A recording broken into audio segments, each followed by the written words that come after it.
Part 1. Factors to consider. Sex plays a significant role in people's voting tendencies. Men tend to vote Republican and to turn out in slightly lower numbers, while women tend to vote Democrat and to turn out in slightly higher numbers. It was postulated that there would be a minority coalition that would ensure a landslide victory for Hillary Clinton during this election. Instead, minorities turned out in much lower numbers, and relative to the 2012 election, voted for Donald Trump in higher proportions. Whites demonstrated the same voting tendencies for the 2016 election as they did for the 2012 election, beating the respective Democratic candidates by about 20% each time. As the charts show, there was some shift in minority voting tendencies within demographics, however no demographics crossed party lines.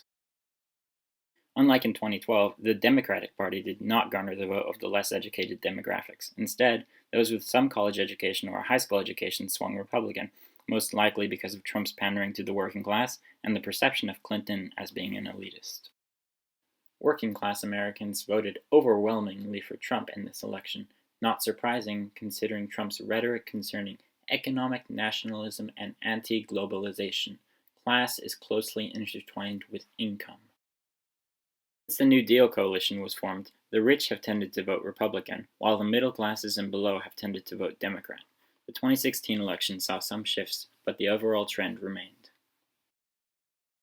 Protestants retained their historical preference for the Republican Party in the 2016 election, and they were joined by the Catholics, who also swung Republican, a shift from 2012.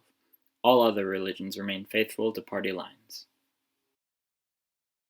Although some demographics saw a shift in voting patterns without a shift in party lines, we can conclude that the 2016 election saw its disruptive effect in the form of the working-class coalition Donald Trump was able to form with his rhetoric concerning economic nationalism. Donald Trump had the highest volume of coverage throughout the campaign. In 2015, major news outlets covered Donald Trump in a way that was unusual given his low initial polling numbers. A high volume of media coverage preceded Trump's actual rise in the polls, according to a Shorenstein Center study that used an algorithm to evaluate news articles from major news outlets. Additionally, Trump's coverage was positive in tone. He received far more good press than bad press. Volume and tone of coverage matters. Usually high coverage comes after high polling numbers, but for Trump, high coverage came before and propelled high polling numbers. While Trump had a greater volume of coverage and more positive coverage before the primaries, Sanders was largely ignored in the early months before then receiving mostly positive coverage.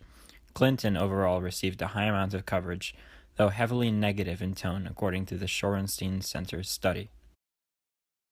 Media coverage of Trump focused more on his activities and poll projections than his ideologies and qualities, and compared to the other Republican candidates, Trump received about twice the coverage. Here, it is apparent throughout the primaries, Trump consistently received the most coverage. Interestingly, coverage of Trump was mostly positive in tone while the Republican race was still being contested. However, it changed to be negative in tone only after the Republican race had been decided. Overall, coverage of polls, projections, and scandal outweighed coverage of policy and issues. This is notable because more people turn to news coverage for information than direct campaign sources. For example, more people tuned in to news coverage of conventions than the actual conventions themselves. Across media outlets, we can see the different favorability towards Clinton and Trump, with New York Times and Washington Post clearly favoring Clinton and Fox favoring Trump. In an analysis of Clinton and Trump voters and their preferred news sources, it was found that Fox News dominated as the main source of information for Trump voters, whilst among Clinton voters there was no clearly dominating source, though among them were CNN and MSNBC. And, amongst all voters, 8% named Facebook as their main source of information about the 2016 campaign. Through surveys, it has been found that Americans largely cannot discern fake versus real news stories, and that overall fake news propagates confusion widely amongst Americans. In a study by the Pew Research Center, 23% of Americans shared fake news during the 2016 campaign. For Trump, Twitter served as an effective tool to speak directly to his followers, and, just in the last 6 months, Trump has gained 14 million followers.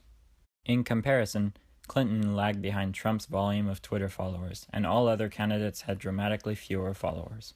For Trump, social media platforms allowed him to directly reach a broad-based group of voters and to efficiently and immediately communicate with followers at all hours of the day.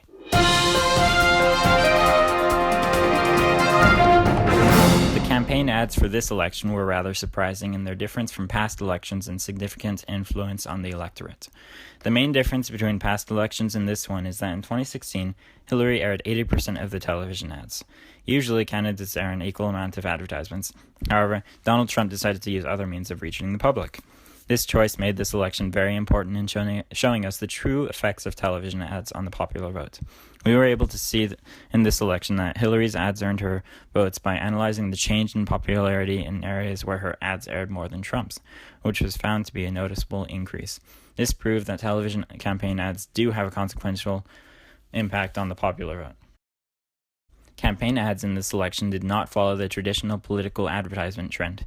In the general election, the most viewed and influential advertisements were attacks on the opposing candidate. Hillary's ads, mirrors, and role models slandered Trump's characters and behavior towards women, the disabled, and immigrants, while Trump's ads, dangerous and bad news, implied Clinton's health was poor and questioned her ability to run the country in such a fragile time. These types of advertisements were the most common in this election. The primaries showed a different effect on the electorate. The Republican primary candidate, Ted Cruz, aired his ad, Coin, which smeared both Clinton and Trump for their policies, calling himself the only true Republican in the race for presidency. However, Democrat Bernie Sanders' most popular ad, He's With Us, showed a positive and upbeat view that focused on Bernie and his policies rather than his competition. The most impactful campaigning change in this election was Donald Trump's use of social media forum Twitter. Twitter served as a free, quick, and easy way to reach millions of people and spread ideas and campaign messages in a simple, informal context. Twitter and other social media outlets such as Facebook were essential in targeting the young adult community, which thrives online. However, the problem with such concise yet influential messages was that there could often be misinterpretation of the candidate's platform. Overall, internet ads played a large role in this election, making it the first election to use social media as a means of campaign advertisement and having great influence over the electorate.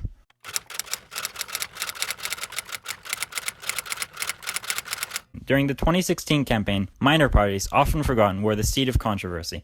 This ranged from being presented in a vice presidential debate, but not in any presidential ones, to having the two minor parties win a combined 4% of the national popular vote. At the center of it are two overlooked parties, the Green and the Libertarian parties. Over the past decade and a half, minor parties have seen net growth in their share of the popular vote. For example, in the 2000 presidential election, the Green and Libertarian parties had a combined popular vote of 1.35%.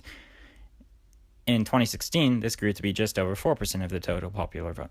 This growth over the past 16 years was approximately a tripling in the popular vote received by the two largest minor parties.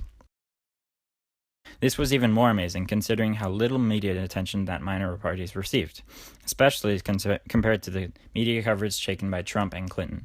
This is to the extent that there were multiple petitions for Stein and Johnson to be presented in presidential debates. Despite Stein and Johnson never having the opportunity to join Trump and Clinton on the stage, the Green and Libertarian parties did participate in one vice presidential debate. However, as did Trump, the Green Party in particular was quite active on social media. Despite all this, neither the Green nor the Libertarian Party's votes had any significant impact on the 2016 election, unlike in 2000 where half the Green votes in Florida would have been able to swing the state. The 2016 election would have necessitated all the Green voters and almost two-thirds of the Libertarian voters in states with margins of 5 percentage points to swing every state that was within 5 percentage points. This is because, while the Green Party voters might have voted Democrat, it is highly likely that the Libertarian voters would have voted Trump. It is safe to conclude that in 2016, minor parties did not swing the election. However, assuming that all Green voters would have voted Democrat and all the Libertarian voters would have voted Republican, it is still highly likely that a few states would have swung.